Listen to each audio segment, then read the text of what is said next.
Hoy en episodio 293 de Nos cambiaron los muñequitos. Y ese sentido de responsabilidad es lo que nosotros los líderes tenemos que tener y estar claro, porque momentos como ese, cuando yo era niña, que mi mamá no me dijo no, ella dijo vamos a ver cómo lo podemos hacer.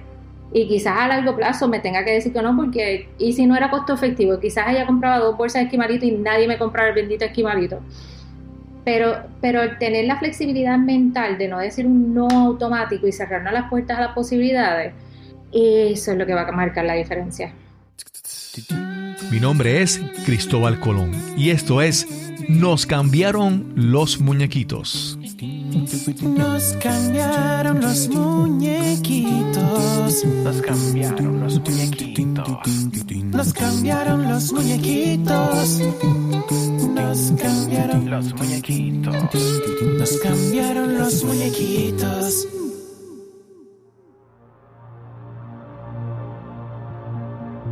Gracias por acompañarnos en este nuevo episodio de Nos cambiaron los muñequitos. Queremos inspirarte y ayudar a adaptarte al cambio con una historia, una conversación en cada episodio. En cierto modo, tenemos dos mentes, una que piensa y otra que siente. Esas son palabras de Daniel Goleman, psicólogo, periodista y escritor estadounidense, autor del reconocido libro de 1995, Inteligencia Emocional. Y hoy hablaremos sobre productividad y acción con inteligencia emocional. Te presento a nuestra invitada de hoy. Saludos, mi nombre es Cintia Martínez, tu mentora favorita. Soy empresaria, conferenciante y autora. Cintia es la autora del libro Brutalidad Emocional, 10 estrategias para liderar, crear hábitos y ver resultados con inteligencia emocional. Además, es la fundadora de Lead Up Labs, con la misión de hacer la educación accesible para profesionales alrededor del mundo. Este es el episodio número 293 y conversamos con Cintia M. Martínez.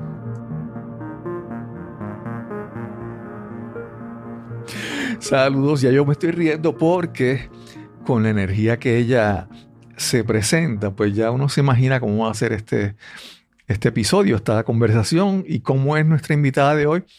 A ella de estas personas que siempre la había visto en las redes, siempre la había visto, era obvio pero nunca había sido la oportunidad de conocer un poco más sobre ella o averiguar qué es lo que hace. Y tuve la oportunidad de participar en uno de sus talleres y me encantó lo que decía y me encantó ella, su personalidad y la forma en que presenta todo. Y pues decidí invitarla a mi podcast. Y hoy tenemos a Cintia Martínez. ¿Cómo estás, Cintia? Todo bien, gracias a Dios. Sí, es que a veces me pasa, por ejemplo, que en las redes o, ¿verdad?, en el mundo de emprendedores y todo eso, personas que son coaches, uno ve como grupos enfocados en mujeres, ¿verdad? Y entonces, en algún momento, yo como que te vi, pensaba que era un grupo enfocado solamente en mujeres. Pero obviamente veo que tu audiencia es mucho más amplia. Y pues como es normal aquí, vamos a hablar del principio, ¿dónde naciste? ¿Dónde te criaste? Pues, Cristóbal, antes de ir a mis raíces, sí, me encantó que dijiste que es un público mixto, porque me pasó mucho al principio. Yo creo que ese fue el segundo motivador a cambiar mi estrategia de cómo yo comencé. Yo comencé en un formato estilo blog, que más adelante vamos a hablar de eso. Entonces, pero todo era blanco, rosa, negro, y aunque los colores no tienen género, pues lamentablemente el fast thinking nos lleva a la conclusión que tú dijiste. Y pues claro, a través de la conducta de mi consumidor, algo que me ha encantado es que constantemente he visto la oportunidad de que mi producto lo consuman hombres, mujeres, tenga la oportunidad de que hasta pareja lo trabajen como un método dentro de lo que hacen en familia. So, ha sido una excelente alternativa para mí no enfocarme nada más en un nicho, sino que observar la conducta, porque pues tenemos esa oportunidad ahí de llegar a más personas. Por eso es que al final de cada contenido que yo hago, yo digo gracias por permitirme impactar el mundo una estrategia a la vez y no una persona a la vez, porque las herramientas que tú le das a ese individuo pues siempre te van a aportar. So, ¿dónde yo vengo? Pues mira, yo soy de Carolina, Puerto Rico. Y literalmente, súper carolinense al punto de que, pues, gran parte de mis vecinos o personas que estudiaron conmigo, pues, están en la industria de la música, por lo que se conoce Carolina. Okay. Pero que a mí lo que me encanta de vivir de donde vengo es que literalmente muchas de las herramientas que yo recibí vinieron de la Escuela de Bellas Artes de Carolina y y fue un beneficio gigantesco, entrada a temprana edad, digo temprana edad porque en el punto que yo estaba aceptaban a partir de 9º grado, yo entré en 10º y fue la mejor decisión y a raíz de ahí pues pude descubrir cómo el arte sensibiliza, cómo tú puedes hacer tanto con tan poco presupuesto, con personas que crean en ti. Eso fue excelente herramienta para mí. Okay. Y cuando decides, bueno, llega el momento en que uno va creciendo, es adolescente, se acerca a la universidad y uno toma una decisión, ¿verdad? ¿Verdad? Es que es como la gran primera decisión importante de la vida de uno. ¿Qué tú decides estudiar? ¿Te veías ya por eso que habías comenzado en la Escuela de Bellas Artes? ¿Sigues por esa línea o qué decides estudiar en la universidad? A mí siempre me ha encantado la ciencia, pero cuando te digo que me encanta la ciencia es que yo estoy obsesionada con la conducta, a mí me fascina. Pero ¿qué pasa? En ese punto, cuando yo estoy diciendo que voy a estudiar y yo sé que quiero entrar por naturales en la UPI, el recinto de Río Piedras, no sabía qué rama quería porque había había visto las oportunidades que ofrecía ser psicóloga, y no me identificaba con esa área. A mí siempre me ha gustado el medio ambiente, por eso yo solicité a través de ciencias ambientales. Yo originalmente comienzo naturales en la UPI, pero me di cuenta después de entrar al grupo de honor, que yo no quería vivir en natural los 5 años. Pues yo un día salí como a las 3 de la mañana de estudiar en naturales y yo dije, ok, esto no es para mí. Y a mí siempre me ha gustado la educación y pues mis papás pegaron el grito en el cielo, pero siempre me han apoyado. Cuando yo dije, mira, de naturales quiero ir a educación, porque es que no me veo ahí, y pues me transferí a educación en artes escénicas, que es educación en teatro, y después descubrí el maravilloso mundo de educación. Ok. Fíjate qué interesante porque lo primero que hiciste cuando hablamos ahora fue hacer como una aclaración con relación a quién es tu audiencia y quién, ¿verdad? Y a veces cuando uno empieza a ver cursos o lo que enseñan algunos coaches, hablan mucho de descubrir, de definir tu audiencia y tu avatar y una serie de cosas que a veces es un buen ejercicio definir esas cosas, pero me parece que muchas veces es un descubrimiento. Uno habla y uno descubre con quién está conectando, ¿verdad? Y entonces en tu caso, que tú, desde que empezaste, decidiste estudiar naturales, pero descubriste, ¿verdad? Afinaste el camino y descubriste la educación. Y cuando terminas, ¿verdad? Empiezas en el mundo de los adultos, el primer trabajo tal vez, ¿empiezas a trabajar en educación o cómo entras al mundo de los adultos? Yo amo los procesos. Yo amo los procesos porque yo digo que los procesos te dan pistas para tú poder dirigirte mejor en el mapa. Y pues te menciono esto por lo que me acabas de decir de la audiencia y adicional, que eso fue lo que me ayudó a mí en mi proceso a seleccionar qué es lo que yo tenía que hacer. Cuando yo estoy en la práctica de mi bachillerato, mi mamá falleció. Entonces, fue en mi primer libro, No te paso por pen, yo hablo como yo lancé mi primer modelo de negocio cuando mi mamá estaba enferma con cáncer en los huesos. Entonces yo tuve que balancear mucho ese último año de graduarme con los cuidados de mi mamá, porque aunque mi papá siempre estuvo presente y mi hermana también, pero mi hermana estaba comenzando, técnicamente llevaba los primeros años en su trabajo, mi papá tenía un full time, yo era la única que estaba estudiando con mi negocio que lo hacía part time, que era como la más flexible para poder entonces alcanzar tener esos cuidados. Habiendo dicho esto, pues yo tuve que balancear mi práctica y pues me encantó la experiencia y mi maestra practicante me dice, mira, yo estoy a punto de retirarme, me encantaría que tú te quedaras en la escuela. Pero ya en ese punto, en mi negocio de venta directa, yo me ganaba 2 veces de lo que yo actualmente ya se estaba ganando y adicional. Es adicional a una decisión económica. Es que descubrí que a mí me encanta enseñar, pero me gustaba enseñarle a adultos, no una etapa de universidad. Porque en mi negocio, en ese momento, venta directa, yo daba los New Hire Trainings, que te daban todo. Y me encantaba poder explicarles ¿En qué productos o en qué industria eran las ventas directas? Era en la industria de venta directa. Nosotros teníamos de compañía matriz una compañía que se llama Tupperware Brands, que era como que la matriz, y una de las divisiones de belleza se llamaba Beauty Control. Yo estuve en Beauty Control como 13 años como directora.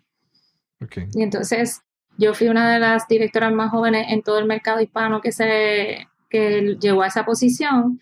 Y adicional, durante 11 años estuve como senior trainer, que entrenaba a todas las fuerzas, todas las personas que llegaban nuevas. Yo era parte de ese equipo y ahí fue que descubrí el maravilloso mundo de las conferencias, masterclasses, herramientas de crecimiento, porque ahí vi la oportunidad de que aunque todo el mundo puede vender y puede emprender, no todo el mundo nació para hacerlo. No todo el mundo tiene el estómago para aguantar 25 centavos en la cuenta en lo que se te da tu emprendimiento. No. Antes de continuar, porque estábamos hablando de esto surge cuando estás estudiando, pero nadie, es que muy pocas personas desde niño tú dices, los ves y dices, ay, te va a ser vendedor, ¿verdad? Eso como que la gente a veces se mueve a eso, pero ¿cómo tú llegas a eso, verdad? Siendo estudiante, tenías necesidad de buscar dinero, ingresos, ¿cómo llegas a las ventas?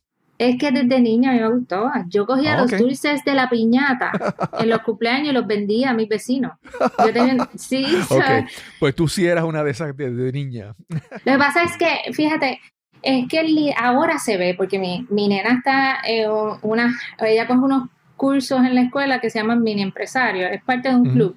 Ellos tienen horarios de trabajo, ahora sí, pero antes, no, antes mi mamá y todo el mundo me decía, wow, es que ella es tan líder, wow, es que nadie te decía, wow, ella va a ser emprendedora, ella va a ser dueña de negocio.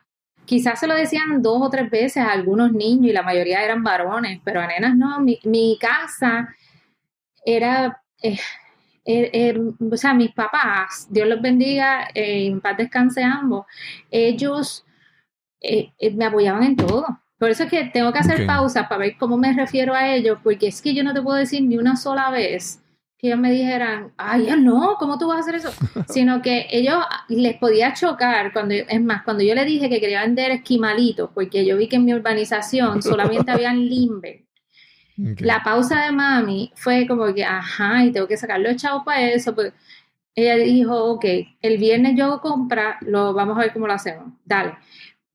No fue un no fue un sí, fue un vamos a ver cómo lo hacemos.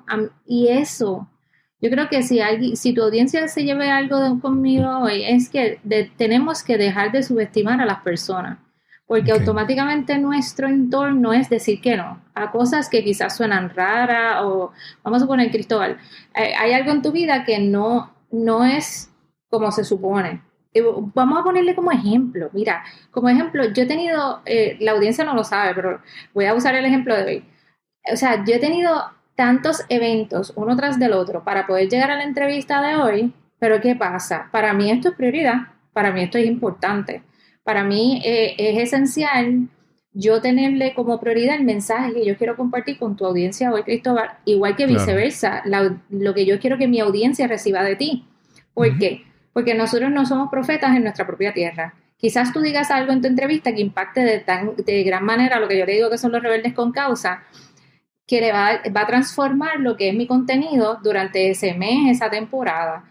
Y ese sentido de responsabilidad es lo que nosotros los líderes tenemos que tener y estar claro, porque momentos como ese, cuando yo era niña, que mi mamá no me dijo no, ella dijo, vamos a ver cómo lo podemos hacer.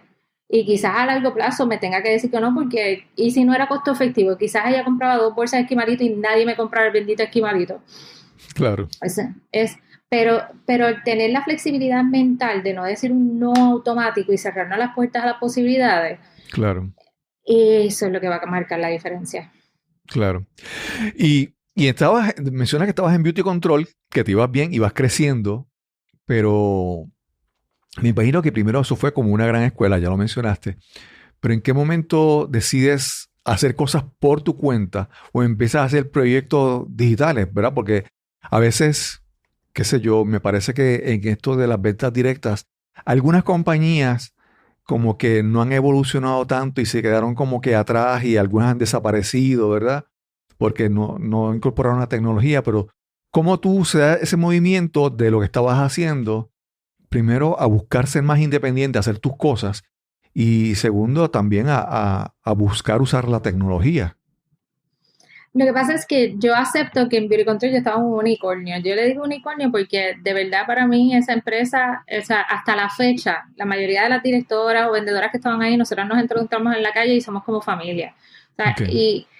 y yo acepto que yo crecí en un unicornio en el sentido de que mis líderes llevaban 30, 25, 24 años y no era un negocio que estaba explotado o trillado Okay. tampoco. Ujú.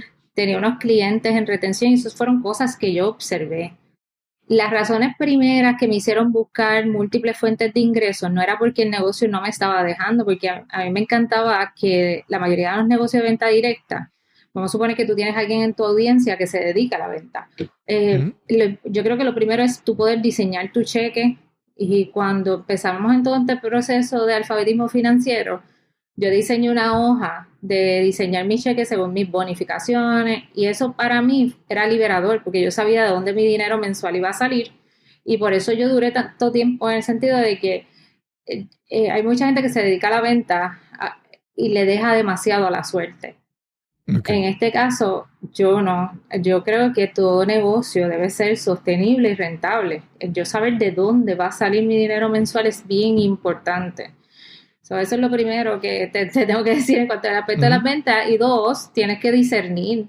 Una de las cosas y motivadores principales para que yo tomara la decisión de tener tanto de oficialmente compartir ese conocimiento fueron déjame, es que cómo te lo divido. Te estoy dando muchas cosas racionales, pero sí, porque es que fueron adicional a lo que te acabo de compartir, de yo poder diseñar mi cheque, es que yo vi las señales. Cuando yo daba los Okay. corporate trainings, cuando yo daba los senior training, los corporate trainings, los Ujú. trainings de new hires y cuando me llevaba a un sitio como invitada, siempre me decían, mira, tú haces esto afuera. Y yo le decía, ¿pero a qué tú te refieres? Como que si yo tengo un grupo de personas, pero no quiero que tú le hables de beauty control, pero quiero que como que le hables de lo que me dijiste, de cómo deben creer en ellos mismos, o Claro. tú haces esto afuera. Y yo pues, no todavía, pero futuramente dime los temas que tú necesitas. Y yo vi notando esas señales alrededor mío. Luego vi la digitalización de los servicios y yo siempre he sido una persona que observa, como te dije al principio, yo observé que mi público poco a poco siempre me estaban preguntando, esto tiene que hacerlo para los hombres, o yo quisiera ir con mi Ujú. esposa, o yo quiero ir para aprender. Por eso es que mi público es mixto. Y entonces con esto del entrenamiento, yo empecé a ver todas estas señales de la digitalización de los servicios, pero no hice nada, Cristóbal, porque ahí viene lo Okay. que yo te digo que son dos puntos. Yo Claro. cogí una charla de alfabetismo financiero y el entrenador lo primero que dice es, mira, si tú no tienes un negocio que sea heredable o que tenga un exit strategy, tú tienes un trabajo con un título bien bonito. Okay. Y yo dije, ¿what? Y yo chequeé, como yo firmé, o sea, eso fue a los 11 años, exacto, cuando cumplí 11 años en la empresa. Yo rápido fui a buscar los términos de mi contrato cuando yo firmé, porque los modelos eran estilo como si fueran franquicias. Ujú. Y yo dije, esto no es heredable. ¿Qué está Claro. pasando aquí? Esto, si yo renuncio a la distribución de la línea o la línea cierra, es como si a mí me despidieran, yo caigo en cero la próxima vez. Si yo me Claro. quiero ir, yo no puedo vender mi línea tampoco. Y ahí yo caí en crisis y yo dije, ¿qué hago? Porque esto no es un negocio, esto es un autoempleo entonces. Claro. Claro. Sí, sí. Y obviamente eso fue un reality check bien feo para mí. Yo lloré en cantidad porque tú te acondicionas que como tienes libertad, eres emprendedor. Sí, yo tenía toda la estructura de un negocio convencional, pero los beneficios de ser emprendedora no los tenía.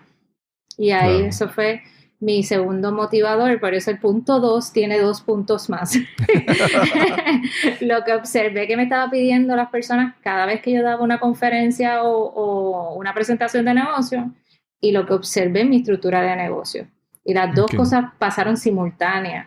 Por eso es que yo entiendo tanto a la gente que se abruma cuando los cambios vienen de cantazo, Cristóbal.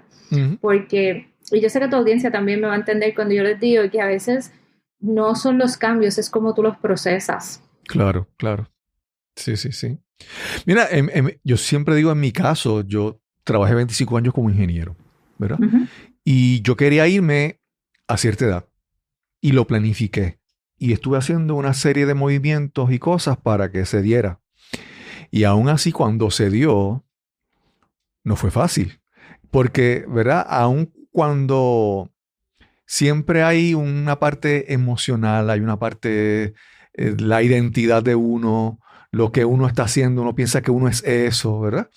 Y entonces, aún cuando yo digo, cuando yo planifiqué el cambio y lo esperaba y lo ansiaba, cuando lo enfrenté, es como que, ¿verdad? Enfrentar el cambio a veces no es tan fácil como uno piensa, ¿verdad? Porque, como dije, tiene muchos aspectos. Incluso en tu libro hay una parte que habla de las 5 facetas de la salud, ¿verdad? Y pues entonces, obviamente, cualquier cambio va a afectar, cualquier cambio en tu vida puede afectar tu finanza, tus emociones, tu paz, tu calma, tu salud mental, ¿verdad? Pero entonces, decides ya empezar a evaluar. Te estaban pidiendo que dieras charlas, que hablaras de esos temas. ¿Cómo empiezas a hacer esa transición? ¿Cómo empiezas a lanzarte tú a hacer tu mensaje, no el mensaje de tu compañía o de los productos que tú representas? ¿Cómo se dan esos primeros pasos? Pues eso dio mucho miedo porque yo nunca había hablado que yo fuera al frente, sino que yo siempre estaba escudada de algo. Al principio es como yo lo hago para condicionarme que yo puedo hacerlo, porque llevar 11 años hablando a base de, o sea, escudada de algo, pues es distinto. Pues comencé con un reto, porque yo dije que yo iba a empezar a darle estrategias a las personas para que pudieran sobresalir. Y yo dije, las personas siempre tienen limitaciones financieras para poner, porque esa es la primera excusa que siempre me ponían para poder entrar a la industria directa: no tengo el dinero. Yo, pues vamos a buscarte. Y hice un reto por internet que se llamaron las 200 maneras de generar ingresos en un año. Okay. Y ahí automáticamente, cuando empecé por YouTube, los primeros 2 videos se fueron en 14,000 views. Wow. Terminé el reto y te puedo decir que ahí yo dije, ok, aquí hay salida. Hay mucha necesidad de los líderes que necesitan para entonces crecer y expandirse.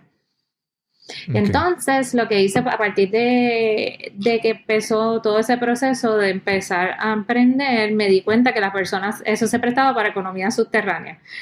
Y yo dije, ok, no hay manera, porque para mí es bien importante yo poder medir las cosas que estoy diciendo y que sean válidas y que valgan el esfuerzo hacerlas. So, automáticamente los quité de YouTube y dije, ok, tengo que darle. No es lo mismo enseñar a pescar a las personas que darles pescado. So, voy a enseñar a pescar a las...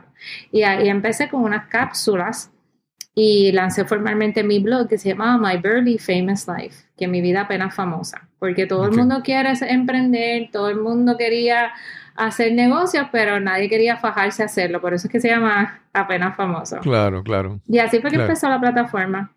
Sí, a veces cuando escucho tu nombre, My Barely Famous Life, es que yo a veces me hace pensar, yo veo tantas personas que, pues no sé, que hacen canales, hacen videos en Instagram o hacen cosas en YouTube o en las redes sociales, en lo que sea. Y a veces yo miro, ¿verdad? Evalúo, como tú dices, ¿verdad? Yo observo también.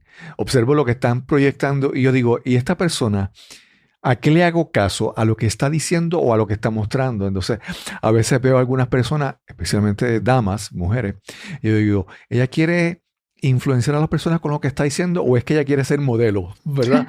Porque está modelando y su cuerpo y en la foto y yo. Entonces yo digo, ¿qué es, verdad? ¿Qué está buscando satisfacer esa persona con ese esfuerzo que está haciendo?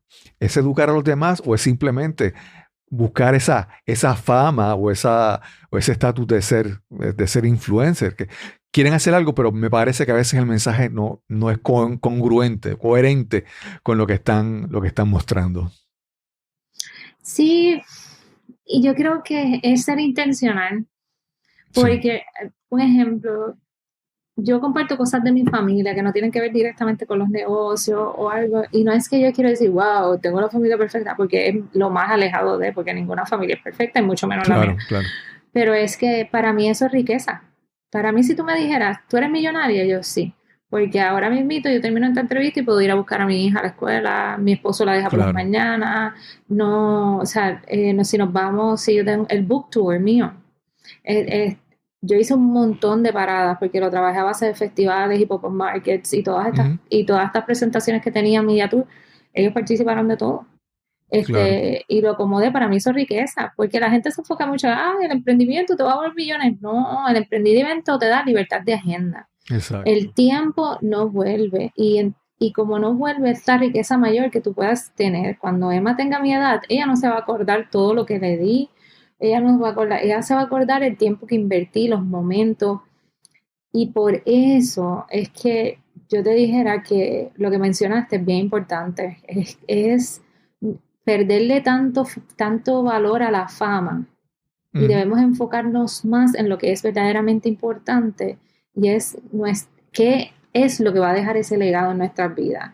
Y no es que claro, no hagamos cosas como para perder el tiempo, porque a mí me claro. gustan los stand-up comedy, a mí me gusta ir a comer a diferentes lugares, darme mi copita de vino, pero es que yo estoy haciendo que en realidad a corto o a largo plazo deje un impacto y me ayude a mí a influenciar a otras personas que quieran vivir una vida que aman. Cuando tú me Claro. dijiste las 5 cosas de salud, Ujú, que yo le llamo, como quien dice, los 5 pilares de salud, cuando yo empecé a decir, mira, es que hay una salud física, una salud mental, una salud emocional. Pero tú estás dividiendo ambos. Y yo, sí, las cosas son completamente independientes. Tú puedes tener una claro, salud claro, mental buena, pero una salud emocional por el piso. Tú puedes claro. tener, y también es bien importante tener salud física y es bien importante tener salud económica. Entonces, esa Sí, salud financiera es esencial. Y dice, ok, sí, es que el mundo y el dinero, no es eso. Es que hay muchas personas que han sacrificado muchas cosas y no tienen salud financiera, por lo cual les afecta la salud física. claro. Sí, sí, ¿Sabes? sí. No, y yo siempre digo, por ejemplo, estadísticamente tú ves que hay muchas parejas ¿verdad? Que tienen una buena relación en una etapa, pero cuando empiezan los problemas financieros, independientemente, es inevitable que les afecte porque las finanzas, pues si no hay finanzas saludables, si no estás bien, va a haber entonces tensión, nervios, preocupaciones y se afecta todo lo demás. Se afecta tu relación, se afecta tu salud, se afecta hasta el sueño, por ejemplo, ¿verdad? Que eso es bien importante. Me gustó eso que mencionaste, lo de la intencionalidad, porque esa intencionalidad refleja que tiene que ver como por un análisis, una introspección, una parte de verdad de, de analizar y estudiarse uno mismo. Y no sé, ¿verdad? Si estamos cerquita de ahí, porque ya hablaste de tu blog, de My Barely Famous Life. Pero entonces, y también mencionaste tu primer libro. ¿Cómo, verdad? ¿Cómo llegas entonces a escribir ese primer libro? Pues mira, en el 2018 yo empecé a transicionar con el blog porque cuando nace Emma, a Emma le encanta la cámara. Entonces, pero ¿qué pasa? Las transiciones en los blogs en ese entonces empezaron cada vez más a ser más relevante tú documentar tu vida y tu día. Claro, Y entonces la sobreexposición de Emma, yo sobreexponer dónde tenía que estar, a mí me estaba dando problemas hacerlo. Y yo ujú, dije, ok, esto aquí no estoy por el lugar correcto. Y dos, en las conferencias, cuando yo estaba buscando de crear esa tribu, esa retención, yo decía, pero es que nadie quiere ser apenas famoso. O sea, no es algo que yo estoy haciendo una crítica y a nivel de business to claro, client me funciona, pero business to business, que se me están abriendo unas puertas espectaculares, no necesariamente tú quieres que una empresa sea apenas famosa, tú quieres que sea famosa, punto, y se acabó, porque eso te claro. da crecimiento económico. So, ahí yo empecé a observar cuáles eran mis productos principales y todo lo que tenía que ver con conducta que yo había desarrollado a raíz de yo observar las necesidades, la gente quería. quería más. Ahí donde yo dije, pues yo tengo un laboratorio. Y de ahí nace Lead Up Labs. Entonces lo lancé en startup.pr y efectivamente pudimos lanzar, fuimos parte de esa generación y formalizamos todo el negocio. Desde el 2018, ¿no? Todo se transformó formalmente a un modelo de negocio que se llama Lead Up Labs. Y yo tengo una firma de consultoría de desarrollo de liderazgo. Ahí nosotros tenemos herramientas de liderazgo tales como planificadores, los mentores en el bolsillo, que son mis libros. Sí. Tenemos mercancía exclusiva que nada más se venden en los pop-up market, y tenemos también diario de productividad, tarjetas de enfoque, tenemos un matutino, y todo está enfocado en el desarrollo de liderazgo. Los libros nacieron que yo no quería lanzar libros, pero todo el mundo me pide mentoría, y mentoría, entonces yo soy una. Claro. ¿Y cómo yo hago eso sostenible? Pues empecé a desarrollar temas que eran de mayor demanda para mis consultorías. El primero es de productividad, hábitos y disciplina, que es lo que es, no te pasó por PEN, que lo desarrollé en el 2020.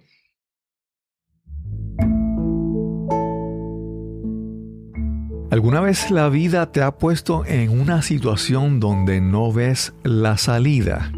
Eso me pasó a mí literalmente, dentro de una cueva en Puerto Rico. De esa experiencia nació mi primer libro, Cueva Ángeles, Lecciones desde lo más profundo. Una historia real de aventura, de miedo, de trabajo en equipo y de las lecciones que solo se aprenden cuando la vida te pone a prueba. Lecciones sobre cómo prepararte antes de actuar, cómo manejar el miedo sin que te paralice, cómo confiar en tu equipo cuando más lo necesitas y cómo seguir adelante cuando las circunstancias cambian sin previo aviso. Si todavía no lo tienes, te invito a visitarnos en cuevaangeles.com. Ahí encuentras toda la información sobre el libro y cómo conseguirlo.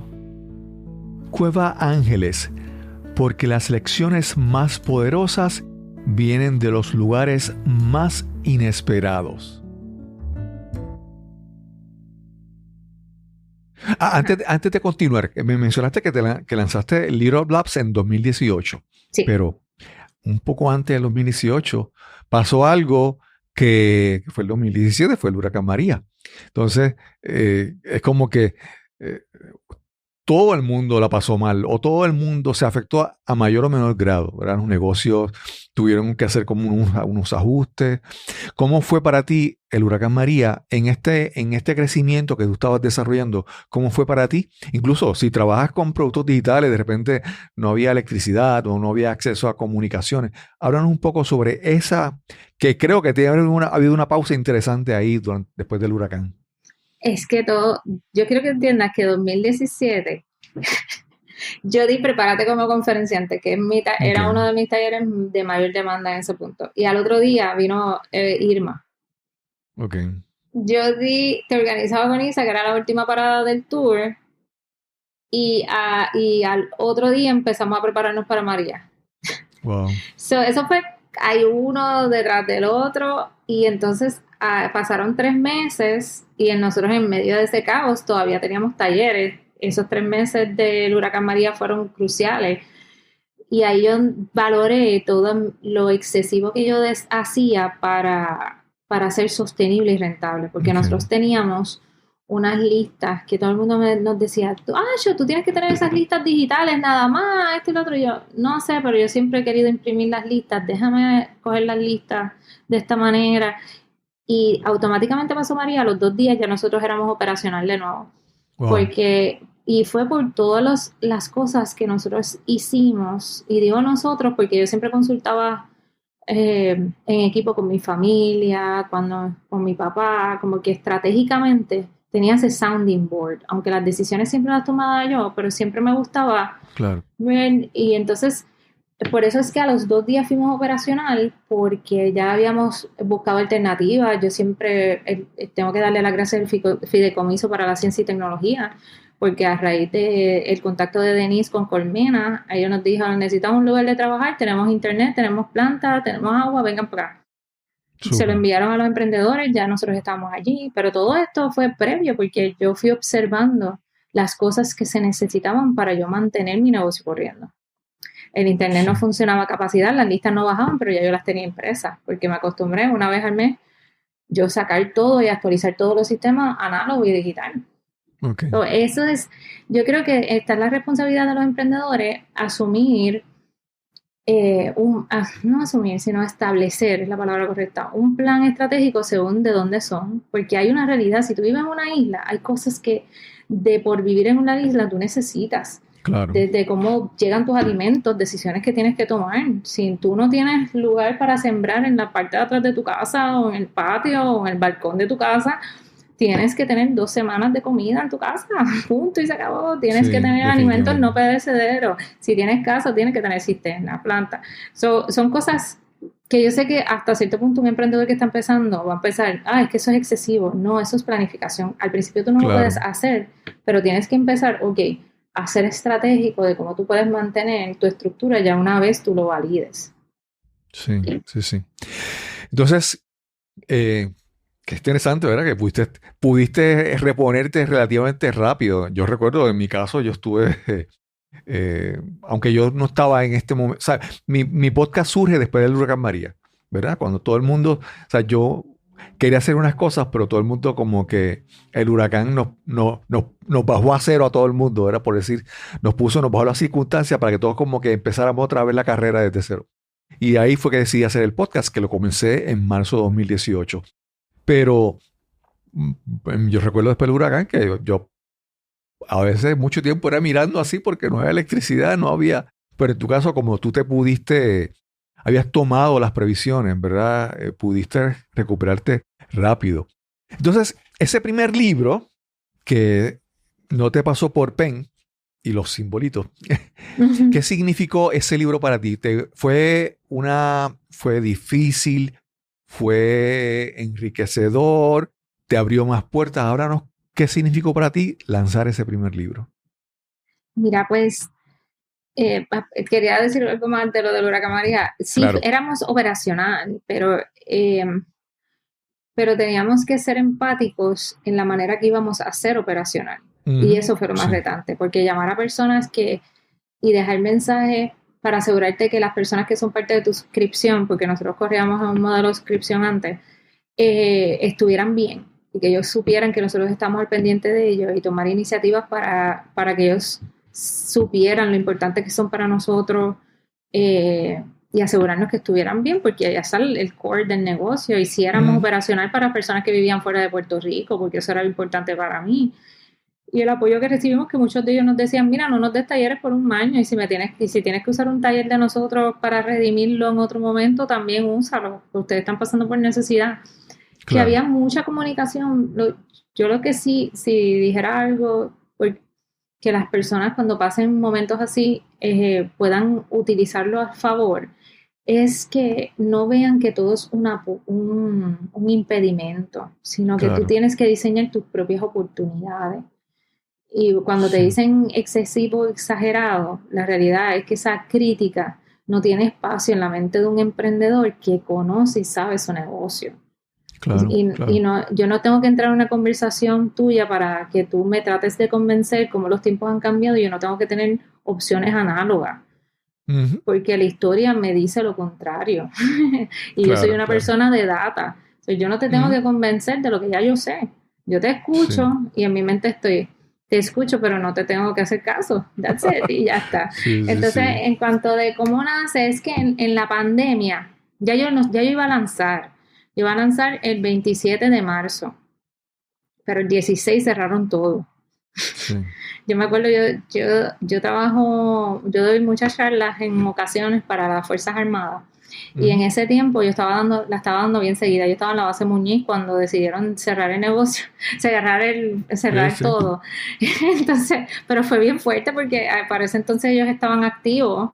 So, cuando toman la decisión, yo estoy dando un taller. Cuando salgo, el sargento es el que me dice, yo les recomiendo que usted vaya directo a su casa. Usted va a escuchar, y como que me dan el briefing y yo, oh crap, Claro. ok, ¿cómo busco a Emma? ¿Dónde estoy? Dame a mi hija. So, fue un reality check. Habiendo dicho eso de la pandemia, pues yo tuve que volver a tomar decisiones sostenibles en el negocio, como dice para María, sentarme y ver cómo yo lograba que esta transición hiciera sentido.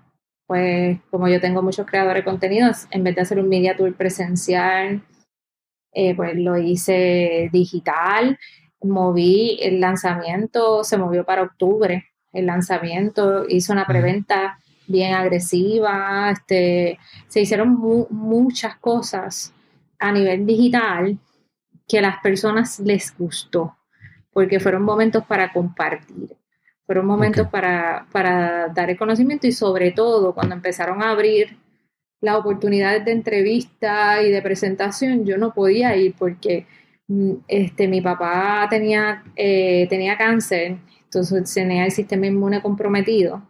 Y aunque yo no lo estaba, no era parte de mi burbuja, como le decíamos antes,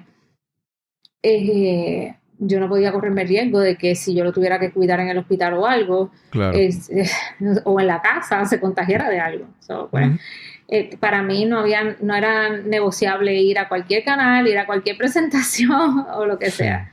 So, básicamente No Te Paso por Pen es mi manifiesto de cómo yo no puedo creerme mis propias excusas. Porque mira que yo, para llegar a ese bestseller, que nosotros llegamos, o sea, en nada. Ese mismo día que lanzamos, ese 4 de octubre que lo publicamos, me llamaron por la noche y me dice, Cintia, ¿tuviste los números en Amazon? Y yo dije, ¿qué? Y entré, y bestseller, fuimos top 10 en Latinoamérica y el Caribe y top 10 new release. So, para mí fue, wow, y en tiempos históricos. Súper.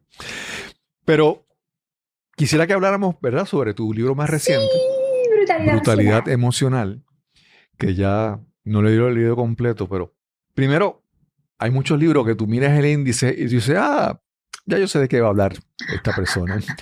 Pero tú miras el índice tuyo y dices, ¿de qué rayos son las circunstancias? Tú buscas siempre como que crear unas conceptos, por decirlo de una manera, que son diferentes, que son únicos. Y también cuando uno lee el libro, uno conoce tu personalidad por la forma en que está escrito, ¿verdad?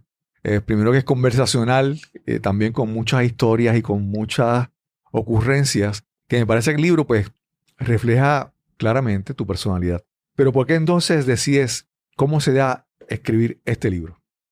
Pues a raíz de hacer No Te Paso por Pen como educadora, porque yo me considero más que autora, educadora, vi unas necesidades que las personas cuando estaban experimentando todo el éxito que te empujaba literalmente el libro, porque el libro te dice empieza ya, o sea, No Te Paso por Pen, es como que ¿qué estás esperando? Arranca. Yo los veía que se abrumaban y no podían manejar a veces el volumen emocional de que recae el tú trabajar por tus metas. Yo decía, ¿cómo yo logro una manera que las personas confronten sus emociones? Por eso el formato es un poco grueso, porque hay espacios para que tú lo utilices como estilo cuadernos. Y literalmente, yo sé que las personas que aman los libros tienen que estar, ¡no! Pero la idea es que tú lo explotes, literalmente el libro, y que tengas esa oportunidad de digerir la información luego si estás enfrentando algún momento emocional. Habiendo dicho eso, yo dije, pues la mejor manera es nosotros hablar de la inteligencia emocional. ¿Qué pasa? Yo no sé si tú lo viviste, pero en mi industria yo lo viví, como que este vómito de todo el mundo hablar de la inteligencia emocional Sí. y IQ, EQ. Y yo decía, pero es que nadie le está diciendo a la gente cómo usarlo. Claro. Y pues ahí es donde yo digo, ok, pues que somos brutos emocionales, porque y no bruto como insulto, sino bruto de desconocimiento. Claro. Y ahí es donde nace brutalidad emocional. ¿Qué es lo que tengo que hacer al confrontar mis emociones para yo poder ser efectiva a la hora de yo liderar? Y las emociones nada más se trabajan confrontándolas. Por eso en los resultados así del libro me emocionan mucho en los festivales de autores cuando van a donde mí las personas me dicen, se lo llevé a mi psicóloga. A veces yo no sé ni qué decirle y yo lo que hago es que le leo exactamente lo que puse en el papel y la sesión corre. Y no es algo que los psicólogos te dan, pero les da el pie forzado a las personas a hablar, porque a veces tú necesitas verbalizar cosas y no necesariamente sabes cómo hacerlo. Claro. A mí esto me parece, es un concepto que pues lo he pensado mucho y es que hay mucha gente que le gusta conocer las cosas, pero es como la parte intelectual. Le salió un nuevo libro y quieren leerlo y quieren conocer los conceptos que están ahí. Y salió, no sé si fue Daniel Goleman fue el de inteligencia emocional, no sé si fue él. Pues de repente sale este libro y todo el mundo lo quiere leer y todo el mundo... Y entonces, pero es como yo conozco lo que está de moda para poder hablar, para lucir como conocedor. Pero una cosa es lo que está en la cabeza y otra cosa es lo que está en el corazón, ¿verdad? Cómo yo actúo a base de lo que yo aprendí. Entonces me parece eso de que mucha gente yo lo digo, que se vuelven coleccionistas de conocimiento. Tienen sus libros y todo, pero aplican lo que realmente aprendieron o leyeron. Hay muchos líderes que tú dices, wow, él sí se leyó todos los libros de supervisión o de gerencia o de administración, lo que sea. Pero cuando tú ves el trato diario, ¿verdad? O las cosas que implementan, una cosa es el conocimiento y la información, otra cosa es los actos, ¿verdad? Que entonces que para mí es bien, bien importante cómo todos estos conocimientos uno los utiliza para modificar la conducta y ser a veces pues más empático, escuchar mejor, ser mejor ser humano, ¿verdad? Y no vivir adictos a la información, porque estoy de acuerdo contigo.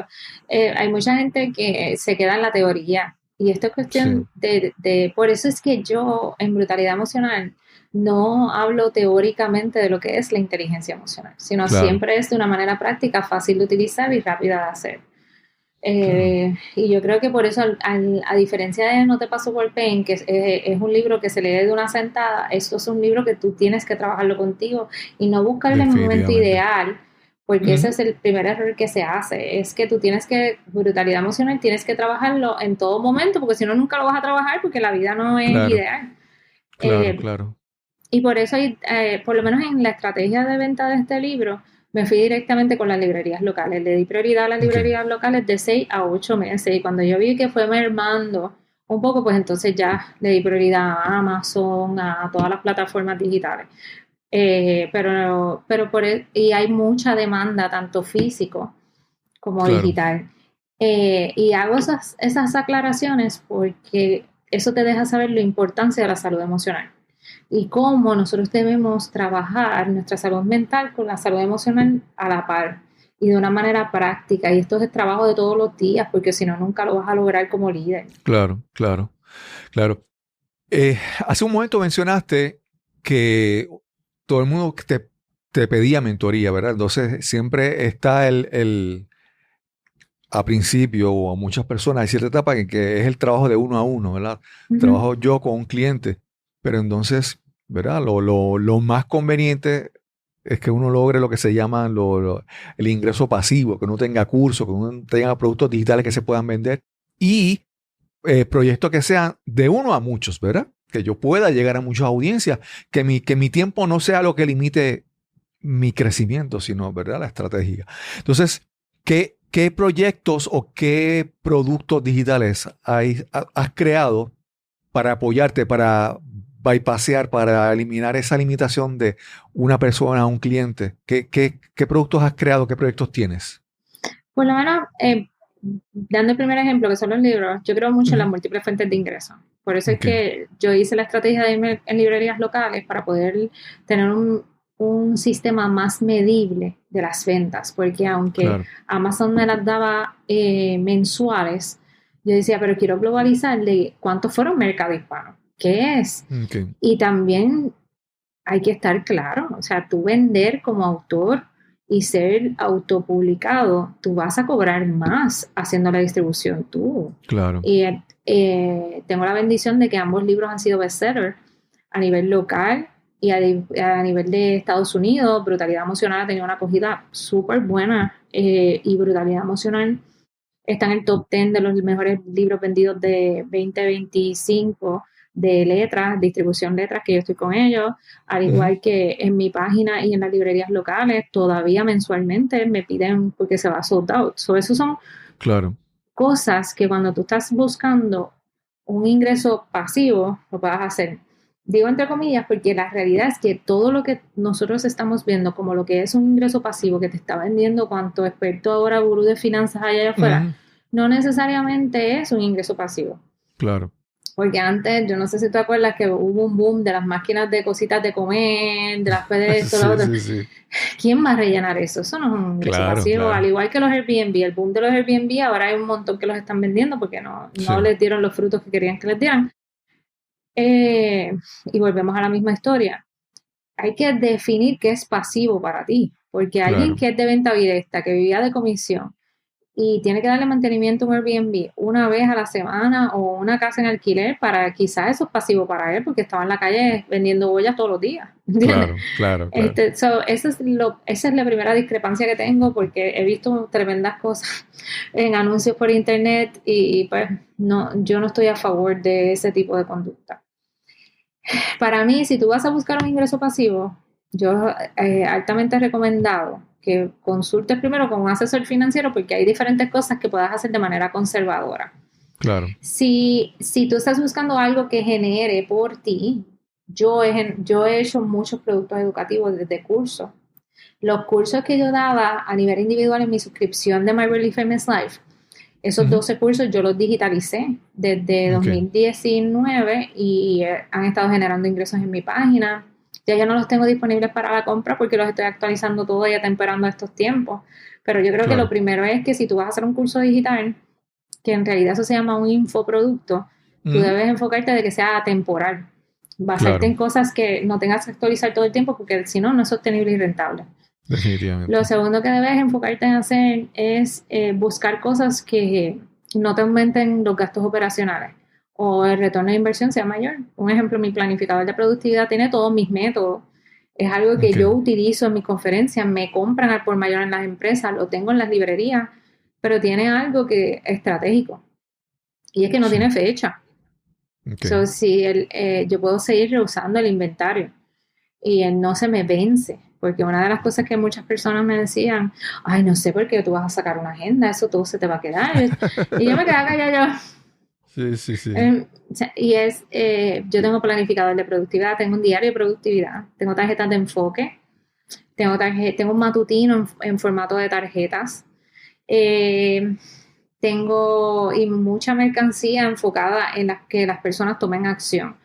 Cuando te digo mercancía, es que tengo desde recordatorios con stickers, a llaveros, a mini prints con artes enfocados en eso. Tenían una temporada, tuve camisas, que eso es cambiante porque mi sostén no está ahí.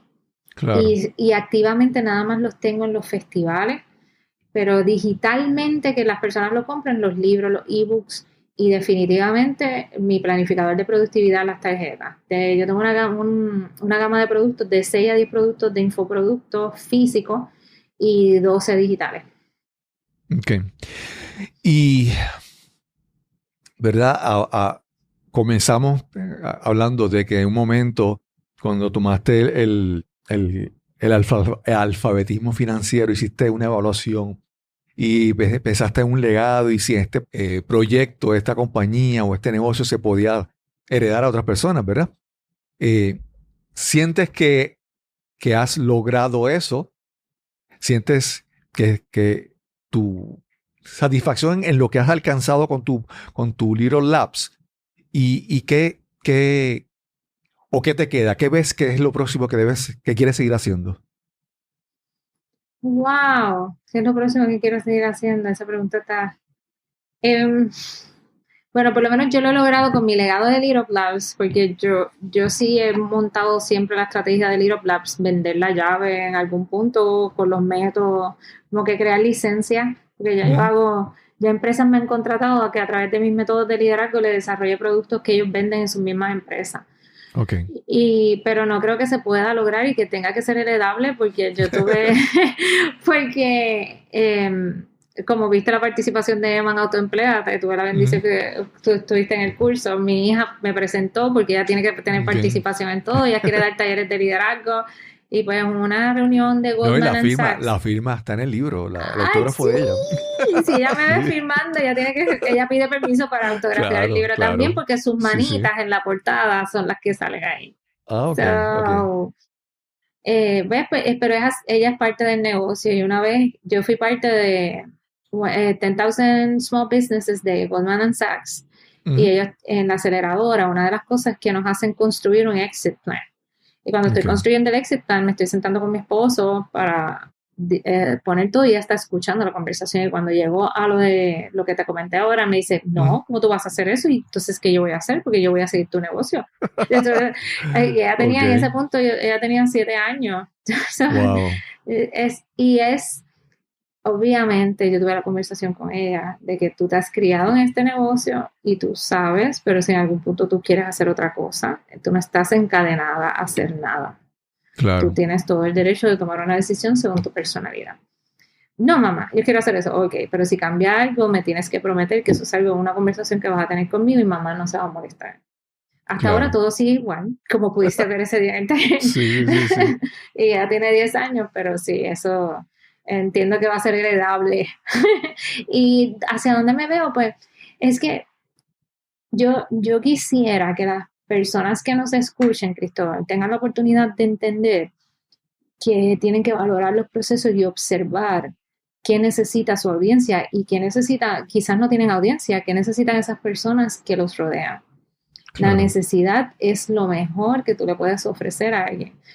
Y en mi próximo libro, que no voy a dar mucho, ya está en proceso, eso es una de las cosas que les quiero dar a las personas. Para mí es bien importante yo no sentirme que estoy haciendo lo mismo, por eso No Te Paso por Pen tiene un estilo, Brutalidad Emocional tiene un estilo, y hay una consistencia que como educadora yo necesito, y es que la gente no se sienta que son distantes a mí. El tono de todos mis libros son hablados, y por eso va a seguir siendo una conversación, pero tiene un giro distinto este próximo libro. Ok. O sea que escribir libro te gustó. Me encantó. Es que a mí me gustaba, pues mira, es que a mí siempre me gustaba escribir.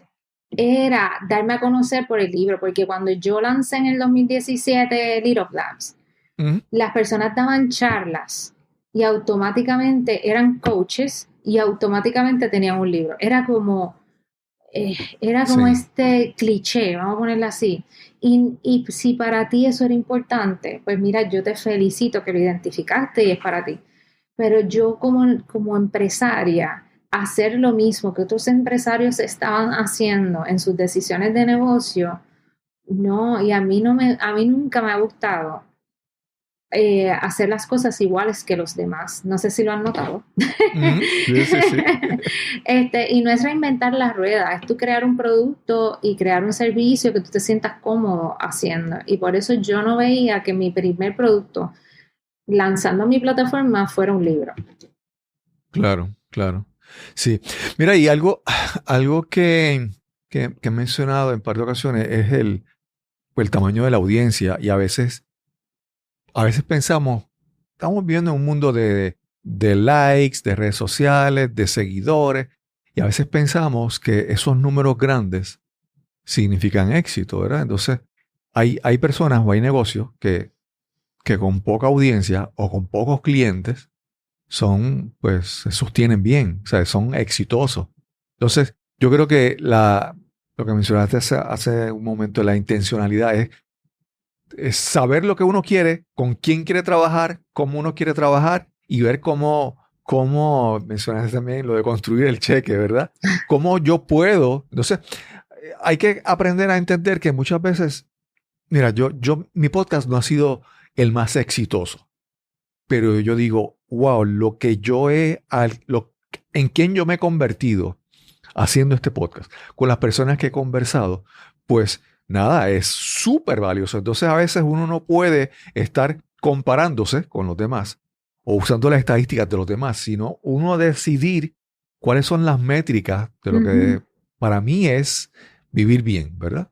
Y entonces creo que eso es muy importante. Entonces, pues mira, puede ser una audiencia pequeña, puede ser una audiencia grande, pero la cosa es que haya la intencionalidad, que todo esté bien planificado para que yo me sienta bien y pueda ser exitoso en lo que estoy haciendo. Sí, y es calidad. Claro.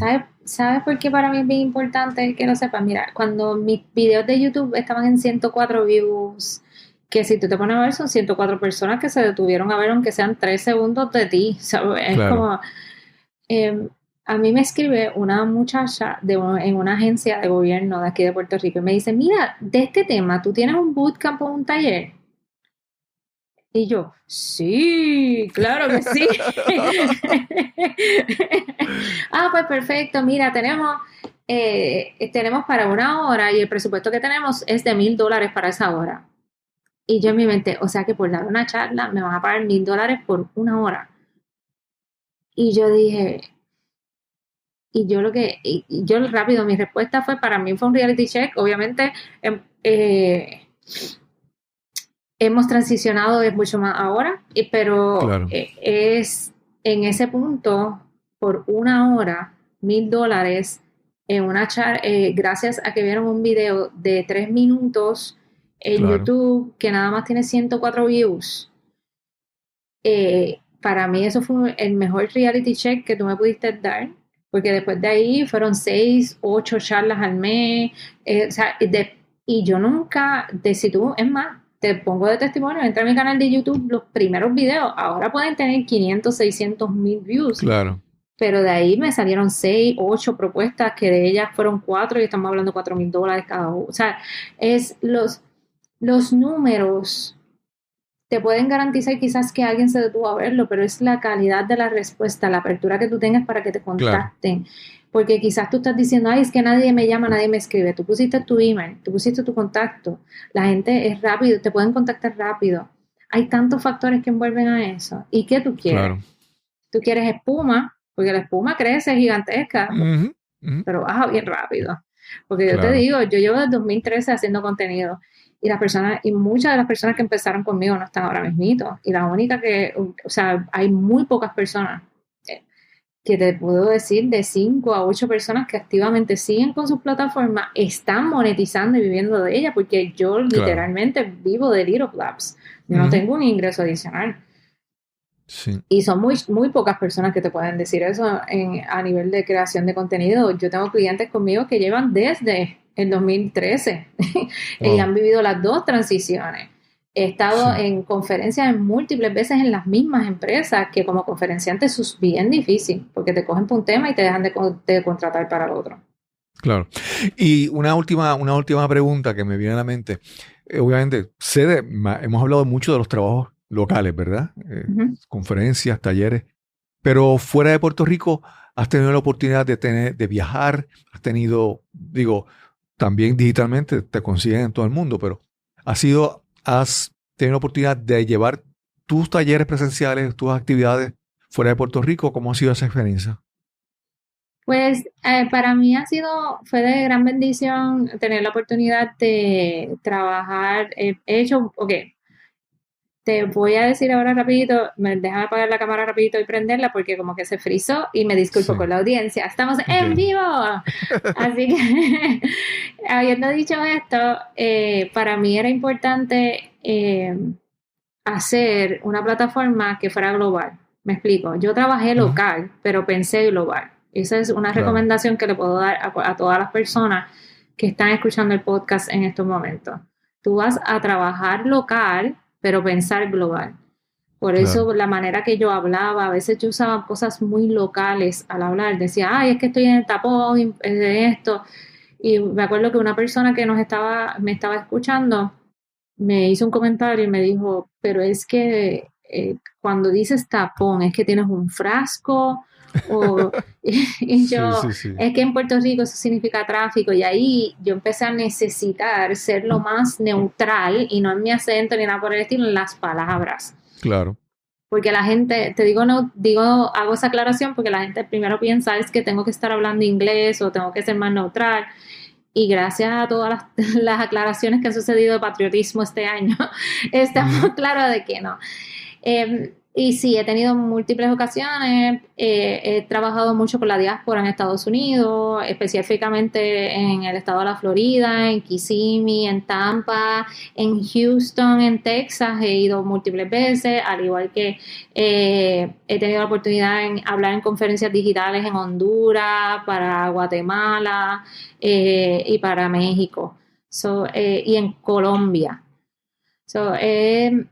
Lo más que yo le recomiendo a alguien que quiera dar charlas fuera de Puerto Rico y en Estados Unidos es que tienes que pensar local, trabajar local, pero pensar global.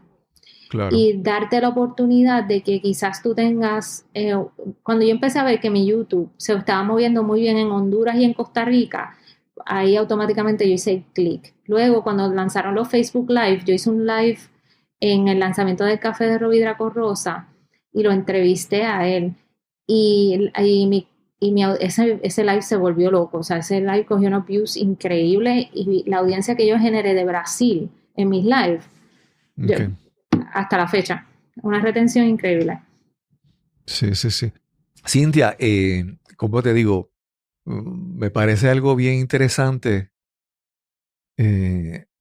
las conversaciones que has tenido con tu hija, ¿verdad? Sí.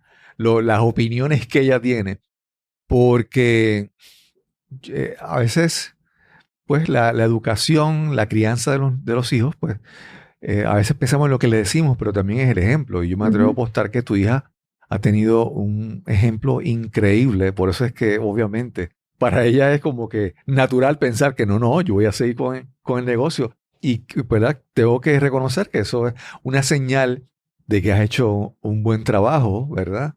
Porque yo creo que a veces hay que hacer negocios y trabajar, pero también lo que hacemos es coherente con mis valores, con mi forma de vivir, con mi forma de pensar, ¿verdad? Y me parece que yo creo que tú pues, has tenido, creo que es una señal de éxito en pensar que tu hija quiere seguir con el negocio y se siente tan feliz, ¿verdad? Ante esa alternativa. Sí, y mira, cuando yo hago pop-up markets, cuando hago festivales, las personas que se han acercado a la mesa y está mi esposo y mi nena, saben que mi nena va a venderle hasta que se preparen, que tengan, porque es que ella habla tan natural de los productos que las personas me abren los ojos y me dicen, ¿qué? Es que yo opino que cuando tú tienes una meta, tú tienes que dejar de buscar aprobación de tu familia y tienes que comenzar a darles a demostrar el potencial que tú tienes y cuán grande vas a hacer crecer tu meta. Mi esposo y mi nena están comprometidos en la meta porque han visto que primero mamá, sus metas también importan. Que yo creo que como padres se nos olvida de que en nuestro entorno laboral tenemos que enseñarle a nuestros hijos y a nuestras parejas que nuestras metas también importan. Enseñarles, ¿vieron cómo digo? No es que estoy diciendo que le vamos a hacer dictadores y obligar a las personas que crean en nuestro potencial, porque eso es un error horrible que hacemos. Es que todos debemos darnos la oportunidad de verbalizar lo que queremos hacer, pero sobre todo sostener todas esas palabras con nuestras acciones, porque a veces perdemos tanto tiempo, Cristóbal, hablando de lo que queremos alcanzar y no hacemos nada. Sí. Y es ahí donde tenemos que retarnos para demostrarle a los demás que nosotros sí podemos. Definitivamente, sí. Cintia, gracias. Bueno, primero, ¿dónde te consiguen? Te consiguen en leaduplabs.com. ¿Dónde más? Sí, me consiguen en leaduplabs.com y también nos pueden escribir vía WhatsApp o texto o llamarnos al 787-505-5067 y yo o alguien de mi equipo va a estar ahí disponible al teléfono para aclararle sus dudas. También estamos en todas las librerías locales. Y adicional, si quieren brutalidad emocional o no te paso por pen, pueden entrar a Little Labs, como también pueden entrar a brutalidademocional.com o anotapasoporpen.com. Sí. Cintia, pues yo cuando fui a ese taller que diste, pues yo iba como, pues a ver, pero y cuando yo llegué tarde y tú no eres la persona que estabas hablando. O sea que no te escuché inicialmente cuando hablaste. Cuando comenzaste a hablar, yo no sé, uno desarrolla esa capacidad de leer a la persona y sentir como que sí es cierto lo que está diciendo, no está engañando. Me pareció ver autenticidad en ti, me pareció ver en ti capacidad de conocimiento. No es como que hay mucha gente que habla porque como que de lo que han leído o de lo que han visto, pero tú hablabas mucho de lo que has hecho. Y ese conocimiento, esa capacidad y la forma y tu autenticidad, como te digo, pues para mí conectó y me siento súper feliz de haberte podido conocer ese día y haber conocido de tus proyectos. Yay, gracias Cristóbal, me emociona mucho porque es que en el mundo que yo estoy hay tanto buscón en buen puertorriqueño que den la oportunidad de que vean la transparencia, que a veces al hablar de trabajo fuerte, Cristóbal, hablar de planificación estratégica, hablar de que un negocio y herramientas que tú lances sean sostenibles y rentables, mira, no es sexy, no es atractivo, no es marketing, porque hay muchas personas que quieren la ruta fácil y el encontrar un grupo tan bueno como el que fue Autoempléate, tanto virtual como presencial, que estaban dispuestos a trabajar, que me envían sus ideas, que tienen plataformas como esta, como la tuya, fue tan refrescante, de verdad, fue una experiencia bien bonita, de verdad me gustó un montón a mí también. Gracias, Cintia. Gracias a ti, Cristóbal, por tenerme en tu plataforma. Quiero agradecer una vez más a Cintia M. Martínez por esta interesante conversación, por tanta valiosa información compartida en este episodio. Recuerda que puedes visitar la página cuevaangeles.com para recibir más información sobre mi nuevo libro Cueva Ángeles. Y sin más que añadir, nos encontraremos entonces en el próximo episodio de Nos cambiaron los muñequitos. Hasta la próxima.